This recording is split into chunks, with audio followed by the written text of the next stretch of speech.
জয় জগন্নাথ। পুরী থেকে আসার সময় এই ঠাকুরটা নিয়ে এসেছিলাম, ভেবেছিলাম এবছর রথে সাজাবো, কিন্তু আমার ছোট্ট মানুষের রথটা যে বড়ই ছোট, তো তাই জন্য ছোট্ট একটা ঠাকুর দিয়ে রথটাকে সুন্দর করে সাজিয়ে পুজো করে নিলাম। না না, ঠাকুর নমো করো, একটু নমো করো ঠাকুরকে, ঠাকুরকে একটু নমো করো। নমো নমো, ছেড়ে ছেড়ে গেল। ওরে মিষ্টি তুই পরে তুলবি। ও ফুল কুড়াচ্ছে। রাখো রাখো। ও সাজাবে না একটু?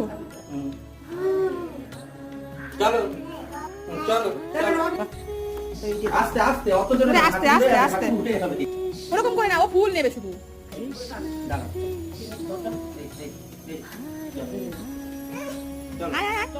শুনেছি রথের দড়ি ধরে টানলে সমস্ত পাপ খণ্ডন হয়ে যায়, তো আমরা সবাই মিলে একটুখানি রথের দড়ি ধরে টেনে দিই। আমাদের বাড়ি ছোট সদস্যটি এটা নিয়ে খেলতেই ব্যস্ত, আর মাত্র কিছুক্ষণের অপেক্ষা, তারপর এটা তার ভুগাড়ি হয়ে যাবে।